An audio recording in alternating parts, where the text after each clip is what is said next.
Um bom dia a todos.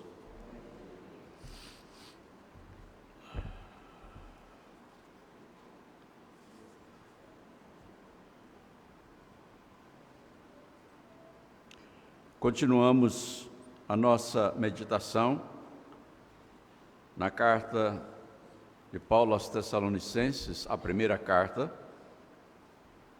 no capítulo 4, versículos de 1 a 12.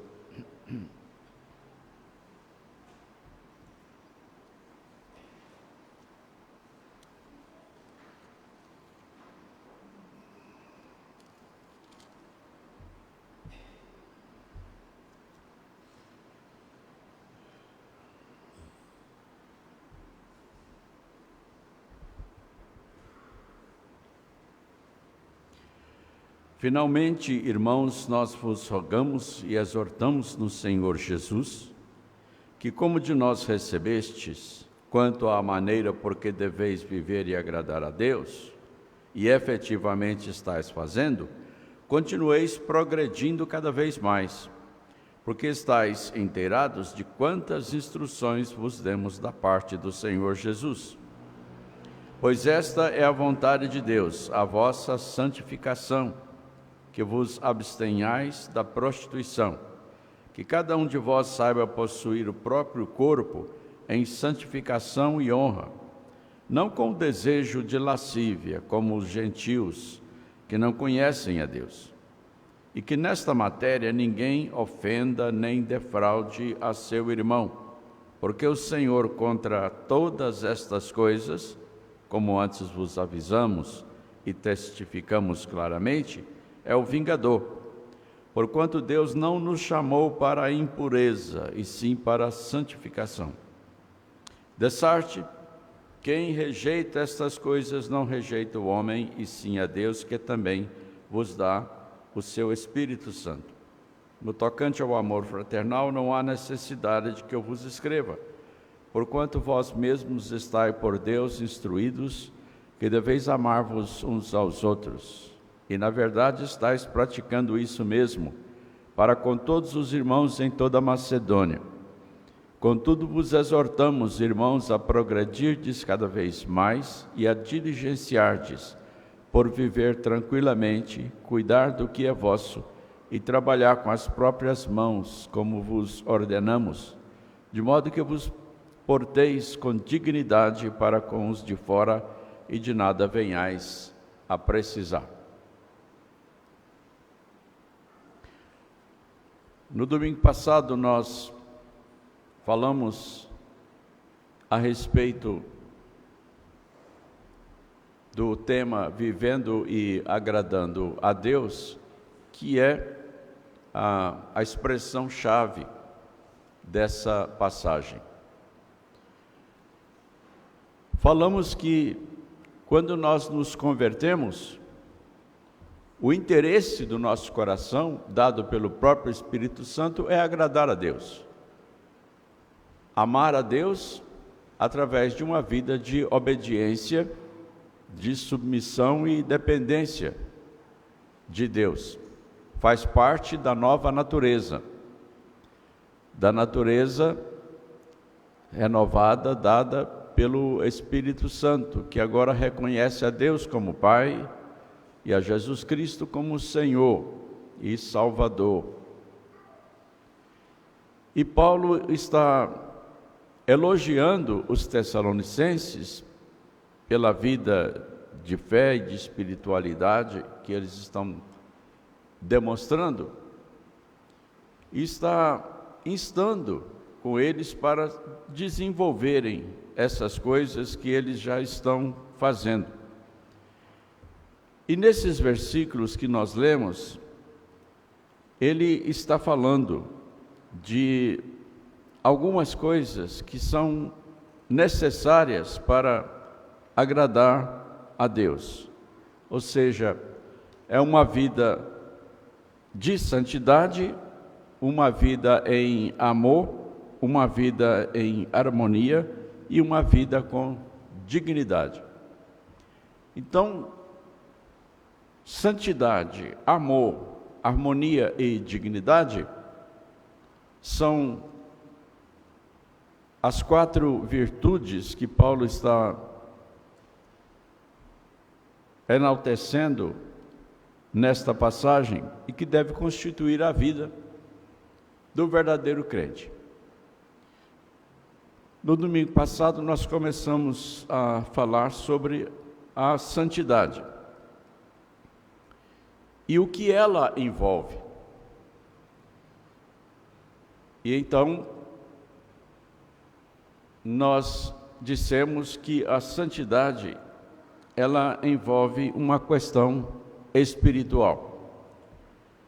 A Bíblia diz: sede santos, porque eu sou santo. E diz também que o nosso corpo é para o Senhor e o Senhor para o corpo. E Paulo está falando aqui de prostituição, e ele também diz que aquele que se une ao Senhor é um espírito com Ele. Então a prostituição ela está fora de questão, porque ela é uma união indigna de Deus. Prosseguindo então agora com a nossa exposição, nós vamos falar do envolvimento da santidade com uma questão física. O envolvimento da santidade com a questão espiritual é a nossa relação com Deus. A Bíblia diz que nós somos co-participantes da natureza divina. Fomos feitos assim. Deus, pelo seu Espírito, nos fez co-participantes da sua natureza, da natureza divina. Então, dentro dessa ligação, dessa íntima comunhão com Deus, nós temos Deus em nós. É o ensino da palavra de Deus. Deus está em nós. Deus o Pai, Deus o Filho, Deus o Espírito Santo. Há uma comunhão indissolúvel com Deus agora. É uma comunhão cujo grau, extensão, nós não sabemos medir. Mas sabemos que atinge os céus, porque Deus nos concede penetrar no próprio céus, onde já Ele nos fez assentar com Cristo Jesus. Portanto, existe uma relação com Deus que está acima da nossa compreensão, acima de toda medida que nós podemos entender. E nós vivemos, então, subindo aos céus para estarmos na presença de Deus em oração, e nós recebemos o céu de Deus em nosso coração e em nossa vida. O que vivemos agora, depois da conversão, é o início, a antecipação daquilo que nós vamos viver plenamente depois da glorificação, depois da ressurreição final. A nossa vida, ela foi de tal maneira atingida pelos céus, pelas coisas de Deus, que agora nós não somos mais de nós mesmos. É como disse o apóstolo Paulo: agora, o meu viver é Cristo, ele disse, e é o nosso viver. As coisas antigas já passaram, eis que tudo se fez novo. E aqueles que estão em Cristo são novas criaturas. E o viver que agora temos na carne, devemos viver pela fé no Filho de Deus, que a si mesmo se entregou por nós. É uma nova e outra existência, onde nós podemos olhar as coisas do ponto de vista de Deus. Nós olhamos para a criação como a criação de Deus. Olhamos para os fatos da história como sendo fatos realizados por Deus. O entendimento mudou. E é por isso que a santidade, ela envolve uma relação espiritual, uma questão espiritual, porque é a vida de Deus em nós. E é a nossa vida com Deus nos céus, onde, repito, já estamos assentados com Cristo Jesus. E em decorrência disso, a santidade, ela envolve uma questão física. Por causa do nosso corpo. Quando Deus Pai, Deus Filho e Deus Espírito Santo veio morar em nós, o nosso corpo se tornou templo, santuário de Deus em espírito. Esse corpo que nós temos, ele é santo. Quando Deus nos assumiu, Ele separou para Ele mesmo também o nosso corpo, e não somente o nosso coração. Portanto, esse corpo, ele deve ser o tempo todo dedicado para a glória de Deus. E é por isso que, logo depois de dizer que a vontade de Deus é a nossa santificação, a primeira coisa que a Bíblia diz é que ele não pode ser usado para a prostituição. E a palavra prostituição aqui está traduzindo uma palavra grega que significa imoralidade. Significa tudo aquilo que é imoral, impuro, obsceno, pervertido sexualmente. E aí nós temos não somente o corpo no sentido físico, mas com todos os seus sentidos. Visão, gustação, olfação, tato. Tudo deve estar debaixo do propósito de glorificar a Deus. A Bíblia nos ensina que Deus é quem nos dá o respirar. É nele que nós respiramos. Inspiramos e expiramos. Nós devemos entender, pelo conhecimento de salvação que Deus nos deu, que Ele é a nossa vida, Ele é o nosso sustento de vida. Não apenas a espiritual, mas a vida biológica. Deus é o autor e a fonte de toda a vida.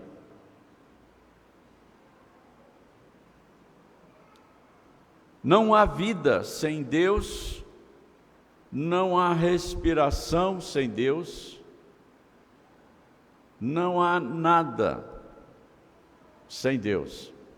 Porque no dia em que Ele quiser cortar esse fio da vida, nós simplesmente morremos.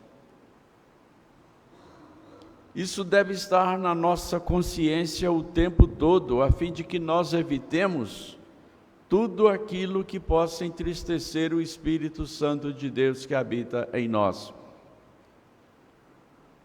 E uma das coisas que mais entristece o Espírito Santo de Deus é a imoralidade.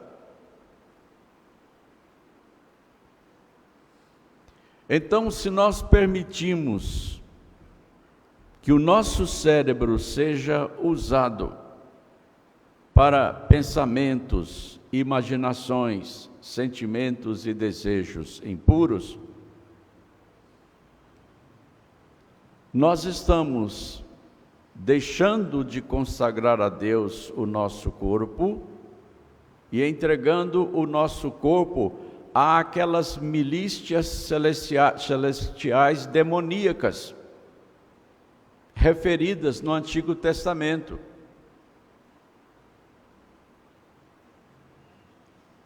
Lembremos-nos, irmãos, de que a Bíblia nos diz que faz parte do julgamento de Deus sobre a humanidade ímpia usar o corpo para a prostituição. Isso está lá no primeiro capítulo da carta de Paulo aos Romanos, onde diz que por causa da incredulidade humana, por causa da rebeldia humana, pelo fato das pessoas terem preferido a idolatria, a verdadeira adoração a Deus em espírito e em verdade, Deus os entregou a uma vida de prostituição, a comportamentos e atitudes reprováveis, nos quais o próprio corpo é a maior vítima.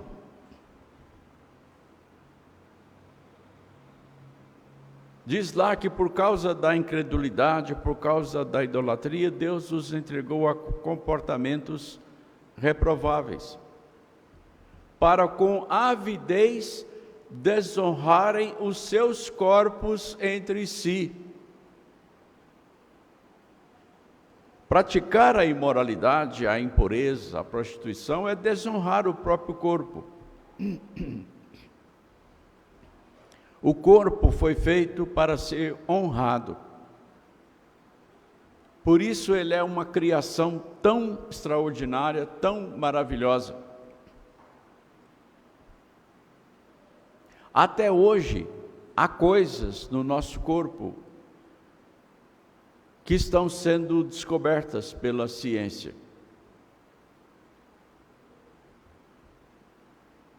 Os cientistas da área de medicina, eles ainda não sabem exatamente como o nosso corpo se comporta em determinadas situações, porque é um universo misterioso que Deus criou para ser honrado e, portanto, para agradar a Deus. E é sobre agradar a Deus que nós estamos falando. Nós agradamos a Deus através do nosso corpo.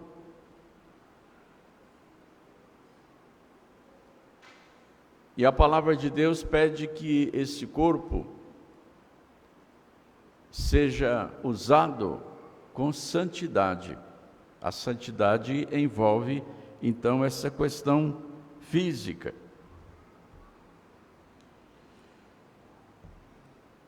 O apóstolo Paulo, escrevendo aos Romanos,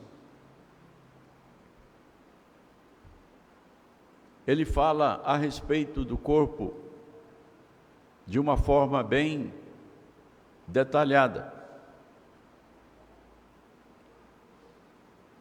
Mas há uma passagem onde ele diz que o corpo não é para a impureza, mas para o Senhor, e o Senhor para o corpo.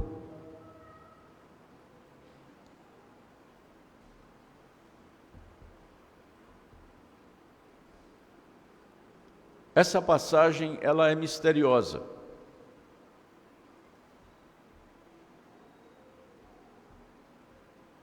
Quando diz que o corpo é para o Senhor, nós entendemos que nós precisamos preservar o corpo em santidade para a glória de Deus, para agradar a Deus. Mas quando diz que o Senhor é para o corpo, aí nós entramos em um mistério insondável. O corpo é para o Senhor e o Senhor para o corpo.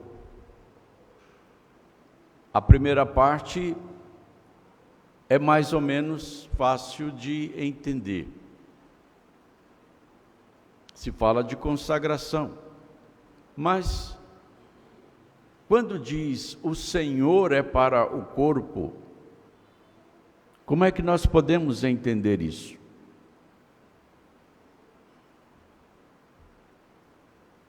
Há uma questão aqui que penetra nos arcanos de Deus, ou seja, nos mistérios de Deus, muito além do que nós podemos entender. E eu não vou tentar explicar isso. Eu oro para que Deus nos conceda, pelo seu Espírito, a compreensão do que nós podemos alcançar com isso. Mas o simples fato de que até hoje isso nos está oculto, deve nos impressionar. Deve nos fazer pensar que o corpo, ele tem um significado, um sentido e uma importância para Deus, muito além do que nós podemos imaginar. E, portanto, ele deve ser tratado com muito mais seriedade, cuidado, do que nós temos tratado. Por que que o Senhor é para o corpo? Certamente tem a ver com a ressurreição final.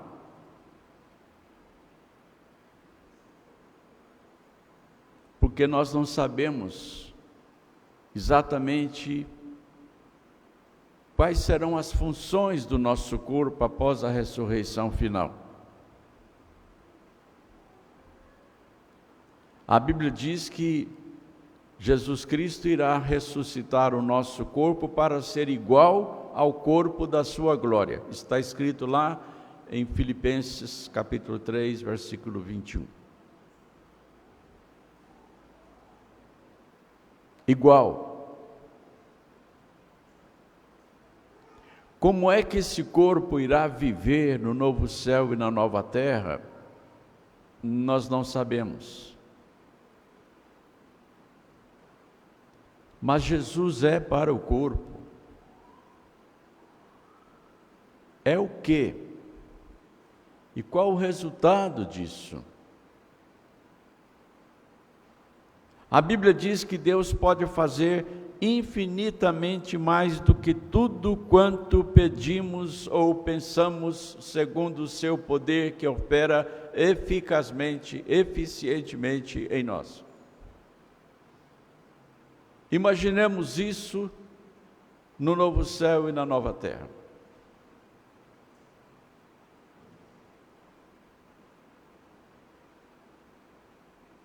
Imaginemos a potencialidade disto agora, aqui e agora.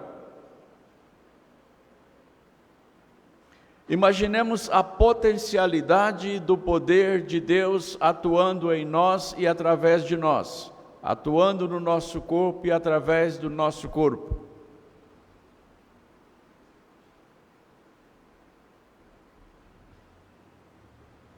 O que é que nós estamos fazendo com o nosso corpo?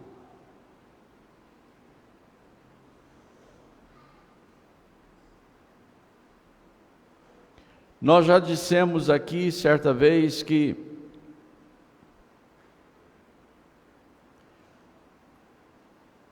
a parte do nosso corpo que é campo de luta entre o bem e o mal, de maneira especial, é o nosso cérebro. O cérebro é o campo de luta entre Deus e Satanás, porque é o nosso cérebro que nos comanda. Ele é a nossa fonte de pensamentos, sentimentos, desejos, imaginações.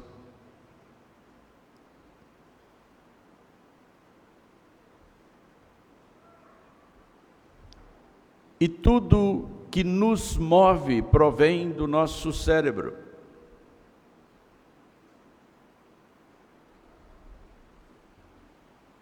O nosso cérebro é um organismo tão extraordinário que ele ainda não está totalmente compreendido.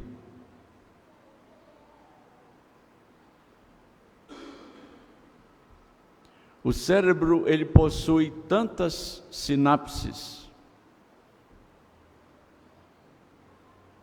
que são os pontos de comunicação entre os neurônios, que se nós pudéssemos contar as sinapses, uma por segundo, nós levaríamos trilhões de anos contando sem parar. Isso é uma informação científica.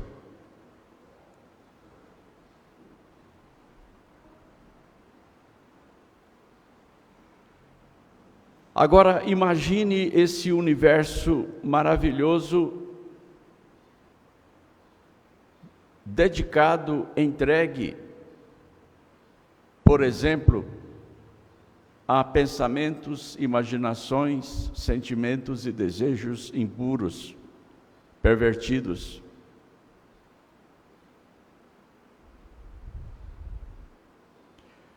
Quais seriam as consequências disso para o nosso corpo e para a nossa vida? Pois é exatamente assim que vivem as pessoas sem Deus.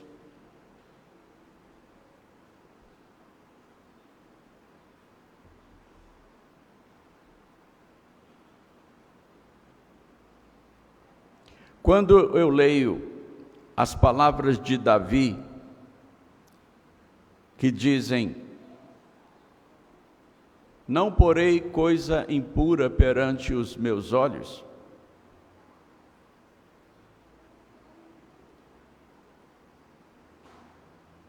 eu fico imaginando de que coisas impuras que Davi estava falando. Porque no tempo dele já existia pornografia. Os desenhos, as pinturas.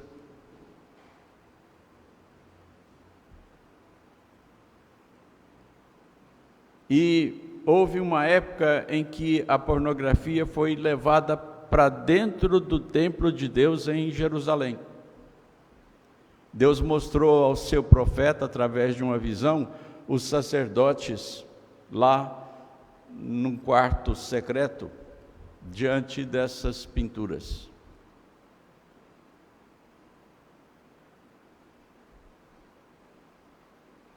O diabo sempre procurou controlar o cérebro humano.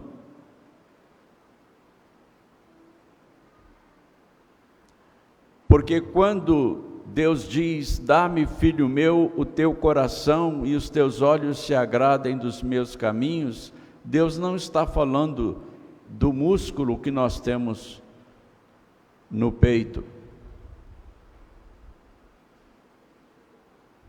Deus está falando daquele órgão que comanda a nossa vida, os nossos pensamentos, sentimentos, imaginações e desejos, que é o cérebro. Dá-me, filho meu, teu coração, está se referindo àquela parte do ser humano que é a mais íntima e que o comanda. Porque quando o cérebro pertence a Deus, o corpo pertence a Deus.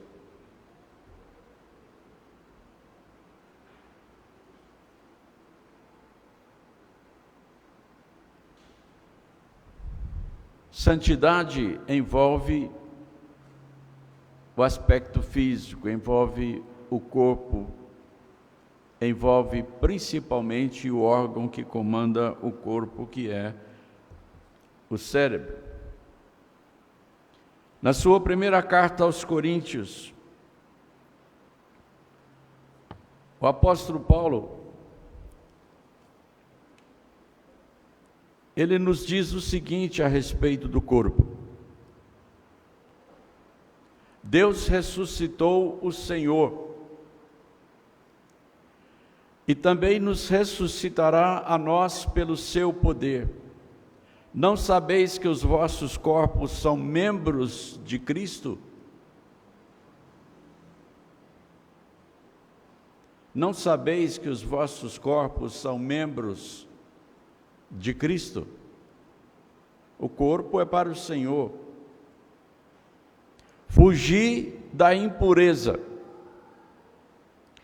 Qualquer outro pecado que uma pessoa cometer é fora do corpo, mas aquele que pratica a imoralidade peca contra o próprio corpo. Peca contra o próprio corpo.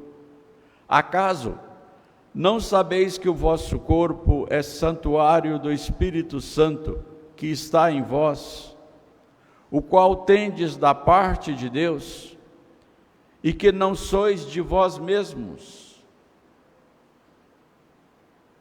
porque fostes comprados por preço. Repito, o corpo é para o Senhor, fomos comprados por preço. Agora, pois, glorificai a Deus no vosso corpo. É muito sério.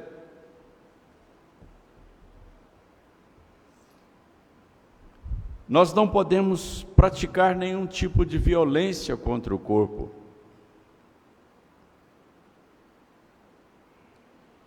E as pessoas normalmente fazem isso através da comida, da bebida, do cigarro, das drogas, da prostituição, da imoralidade. Tudo aquilo que agride e prejudica o corpo entristece o Espírito Santo de Deus.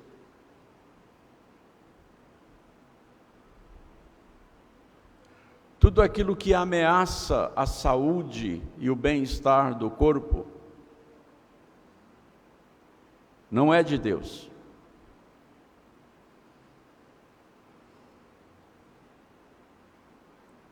O corpo, ele não foi criado para viver em sensualidade, carnalidade, imoralidade, impureza.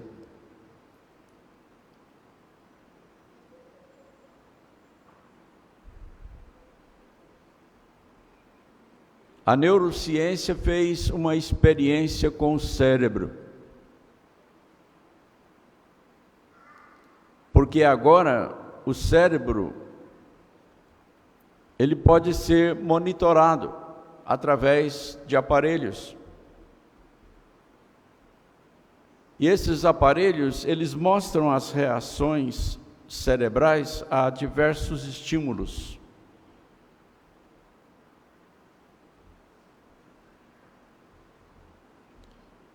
E o cérebro foi monitorado através de estímulos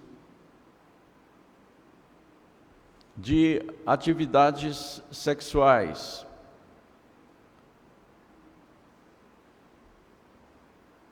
Pessoas foram colocadas diante de imagens que geram imaginações sexuais, imaginações eróticas de todo tipo. E o resultado que foi visto e foi gravado é que o cérebro, através das suas sinapses, ele entra numa verdadeira tempestade. Tempestade prejudicial. Tempestade de sinapses que destroem neurônios aos milhões.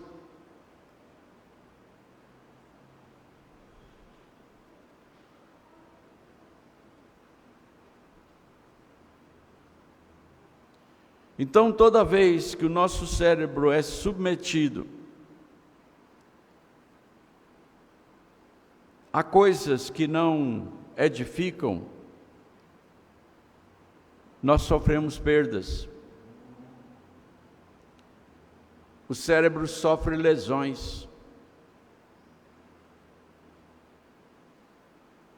E isso prejudica várias funções cerebrais, incluindo a memória.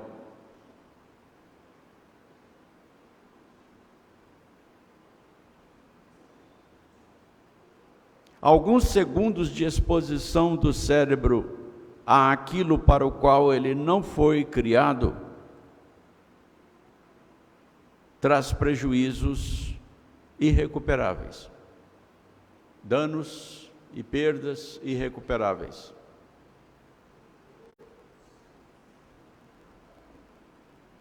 Só isso deveria servir para nos impedir de usar mal o nosso cérebro.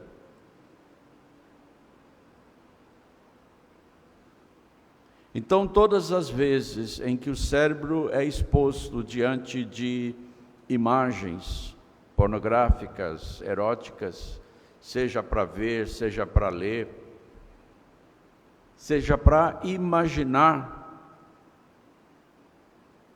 nós sofremos perdas, sofremos danos.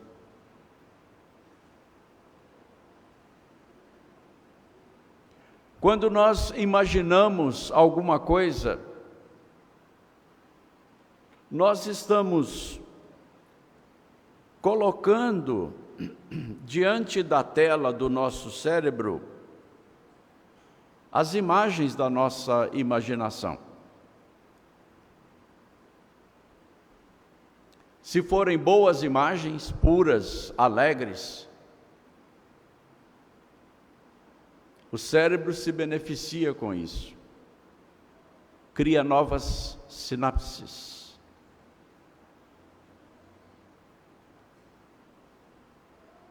Ele produz coisas boas.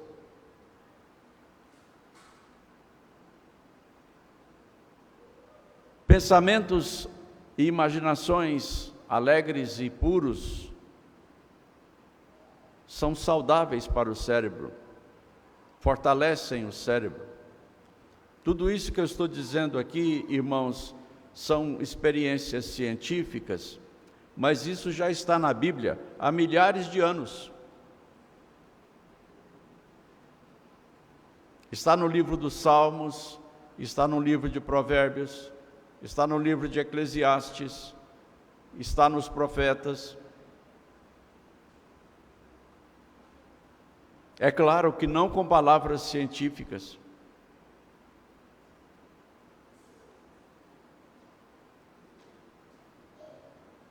Mas quando nós expomos o cérebro a imagens para as quais ele não foi criado, então ele é violentamente agredido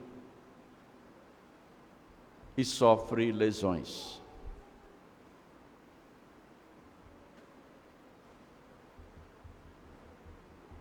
Mas agora nós precisamos interromper, por causa do nosso horário da escola dominical e nós continuamos, então, no próximo domingo a falar sobre santidade, envolvendo questões físicas.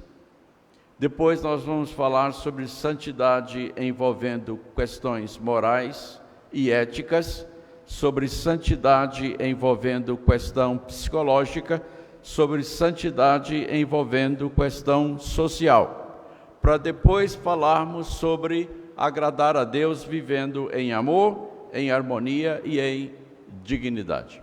Temos muita coisa para ver segundo a palavra de Deus. Que Deus nos abençoe.